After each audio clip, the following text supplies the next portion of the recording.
Aburahamu cyangwa uwo twita sekuruza w'amahanga. Abantu benshi muri iyi si y'Abakristo, Abayisilamu n'abandi bafite imyemerere itandukanye ishingiye ku Mana, bose uzasanga nta n'umwe utazi iby'umugabo wabayeho witwa Aburahamu, uzwi nk'ukomokwaho n'abatuye isi cyangwa uwo dukunze kwita sekuruza w'amahanga.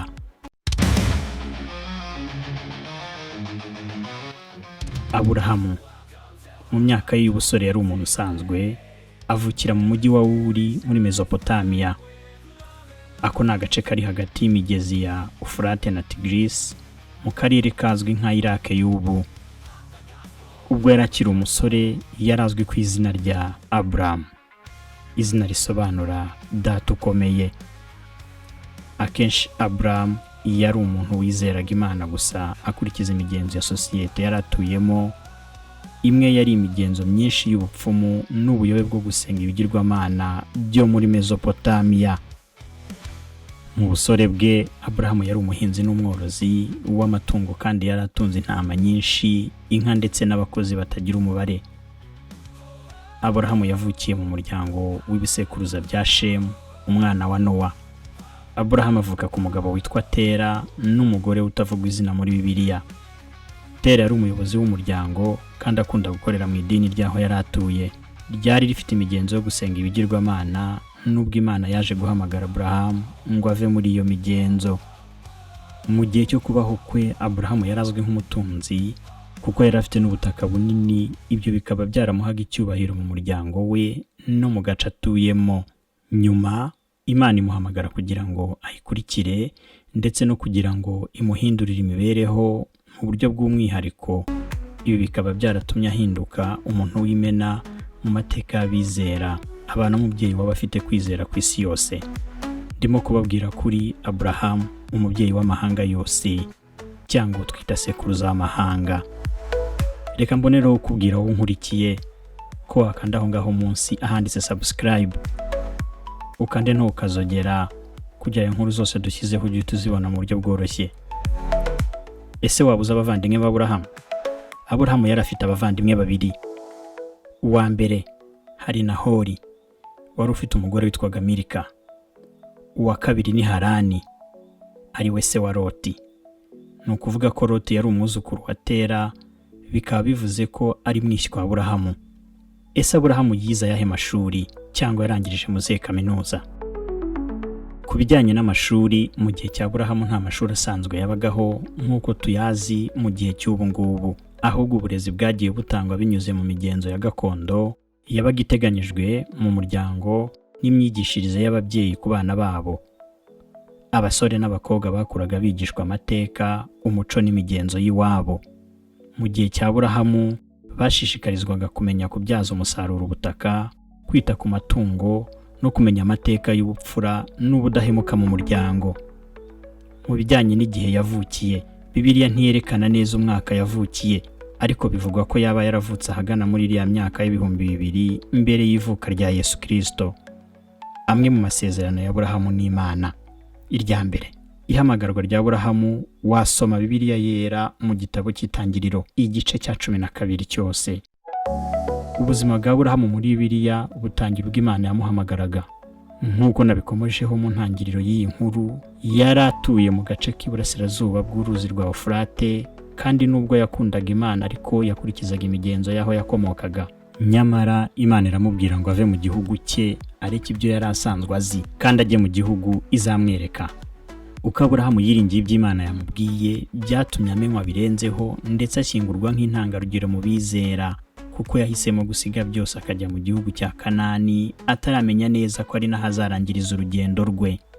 Isezerano rya kabiri, kugira Aburahamu umubyeyi w'amahanga menshi, ibi uzabisanga mu gitabo cy'Itangiriro ibice 15 ndetse ukageza no ku bice 17.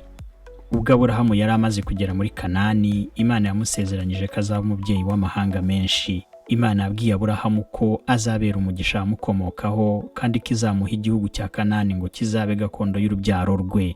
Nyamara Aburahamu yari ashaje kandi nta rubyaro yagiraga.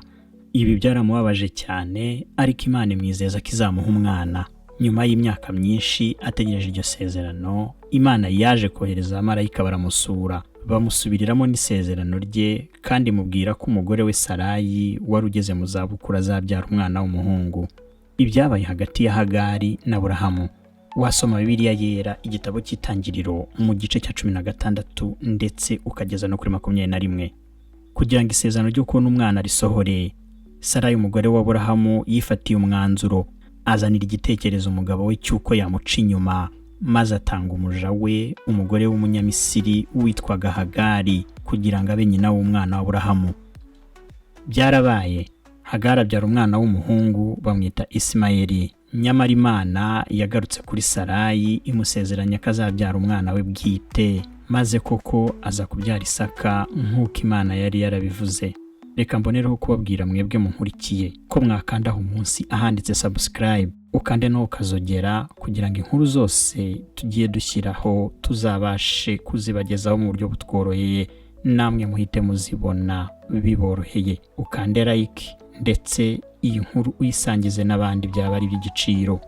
Reka mbabwire yuko iyi nkuru yo kuvuka kwa Isaka kandi igaragaza ukuntu Imana isohoza amasezerano yayo, nubwo abantu bashobora kugerageza kugenda mu nzira zabo uko bishakiye.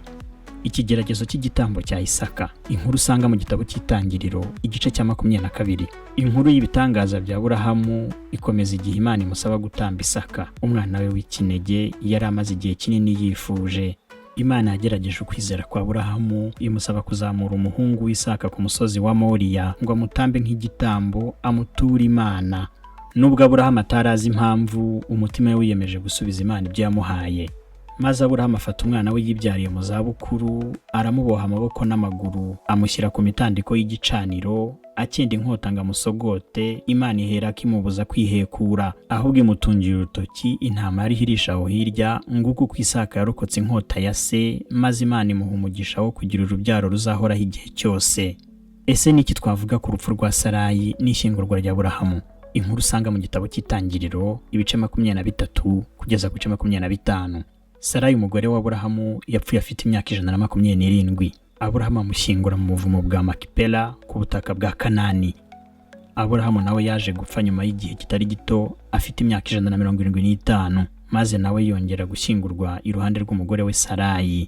Yasize umuhungu w'Isaka yarashakanye na Rebeka, ari we wabyaye Yakobo na Esawu, kandi abasigira amasezerano yo gukomeza isezerano ry'Imana mu miryango yose ku isi. Reka mvuge ko ubuzima bwa Aburahamu bwagombye kutubera ikigereranyo gikomeye cy'ubudahemuka, ukwizera gukomeye, n'uburyo Imana isohoza isezerano ryayo ku bantu bashikama bagakomera ku byo basezeranijwe. Aburahamu tumufatiraho urugero mu guhamya urukundo no kwizera bishyitse, bikaba byaratumye ahabwa izina ry'umubyeyi w'abizera ku isi yose. Reka mbashimire mwebwe mwese mwafashe umwanya wanyu mukantega amatwi.